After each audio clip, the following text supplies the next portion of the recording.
Right, as long as you got the camera out, I'm just gonna knock one out then. You what? Oh yeah, I'm in the wrong studio, ain't I? Hello and welcome to Sweeney Pat's Shut It Slag News, now in stereo. Today's top news story. We really need like a dramatic sound effect there. Never mind. Toothbrush moustaches are back in fashion according to What Moustache magazine. I don't know who sets the standard in fashion in 2024, but whether you are straight, gay, male and or female, the toothbrush tash is making a comeback. Even Keir Rodders is starting to tease one out on his top lip as we newspeak. Then again, he is receiving a lot of free products from Gillette through his new gay pal, Ali, something or other. I actually delivered to his house the other day, but he didn't say much. He was checking the mail. Get it? Checking the mail.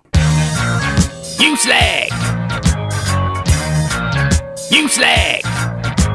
I'll provide the cream. You what? Oh, some may argue that the toothbrush moustache was ruined, nigh on obliterated out of existence by everyone's favourite Jew killer, the H-Dog. What? How many of you would honestly say that you care about current conflicts in the Middle East, let alone Hitler's shenanigans? We've all got our own Shiite to deal with, mainly clearing it off the pavements. But anyway, space may be the final frontier, but it's made in a Hollywood basement. Though, some of the more left-wing, hopefully standing very near to the edge, could be offended with this rather unique style of moustache because it might upset people with alopecia. That's some sort of chili pepper, ain't it? Other people might defend the humble toothbrush tash because of the much-loved tramp portrayed by the late great Charlie Chaplin. And who doesn't like to laugh at poor people? Though, I think everyone will agree that Hitler and Chaplin both look like dicks. And that's not just in the month of November. It's not alopecia, is it? It's that jalapenos. Speaking further on the ongoing feud that will still be going strong when Rodders is likely pushing up the daisies, Hezbollah has vowed to punish Israel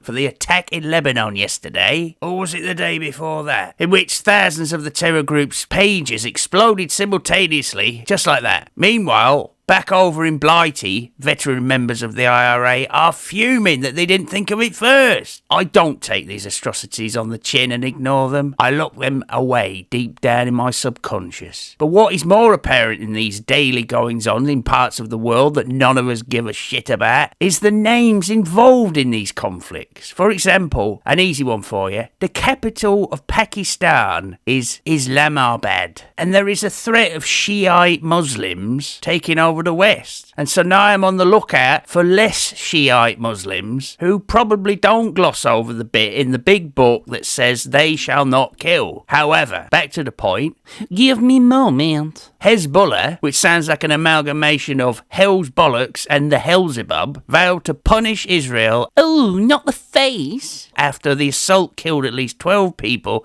and injured thousands more. So, basically, in retaliation, they are going to probably blow up some innocent people because they have lots of toys too. Speaking of toys, and I'm not on about Keir's freebies yet, tens of millions of teenagers will have their Instagram accounts changed as part of an overhaul to improve safety and mental health. Now, either this is part of a widespread government-funded brainwash scheme, or capitalist control either through leftist, anti-hurty-worty words and rewritten history book clans, or through the advertisers that will only use a company that agree with their agenda. Maybe all three. But in the next 2 months, all users within the grooming ages of 13 to 17 in the UK, US, Canada and Australia, figures, will be migrated to private teen accounts which have parental controls, probably managed by AI, as well as content and messaging restrictions for everyone except those on the sex offenders register, as part of a giant scheme to be more inclusive. Onto the man of the hour now, until he reveals their true self. It's Rodders' time, and I think it's great that his middle name is Dave, because that means he's one of us. I don't mean we all originated from Africa. I mean, of the people, the 1%. And his dad was a toolmaker, you know. Honest, very much like Ted Glenn, who likes to potter in his workshop listening to his ABBA and Grease Megamix on cassette. But we won't talk about that. Oh yes, continuing on from Keir's freebies now. Old Rodders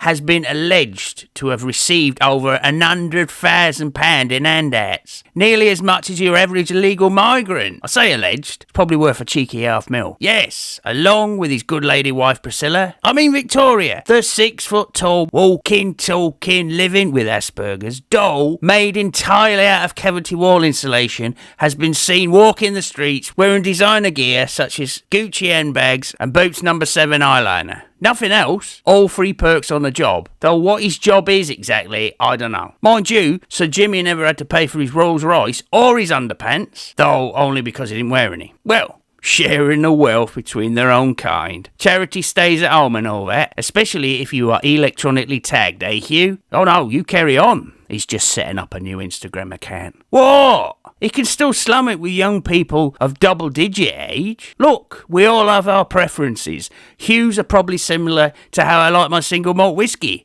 15 years old and in a barrel. In other news... What other news have we got? Let me see. Oh, what we got here? Celebrities beating their wives. What is that, a new TV show? Oh no, it's alright. He works for the BBC. It's expected. He does wonders with other people's shit. What else? Murder, rape, house fires, necrophilia. That's just part of the hustle and bustle of city life. You wake up in the morning to the sound of call to prayer, walk down the road avoiding litter and human turds, travel on the tube next to a man with his cock hanging out. Look, let me stop you right there. Sweeney Pat don't live in London no more. I live in Greendale. And anyway, I have my own van. That's me off to knock out another one now. Ta-ra. You Slag! You Slag!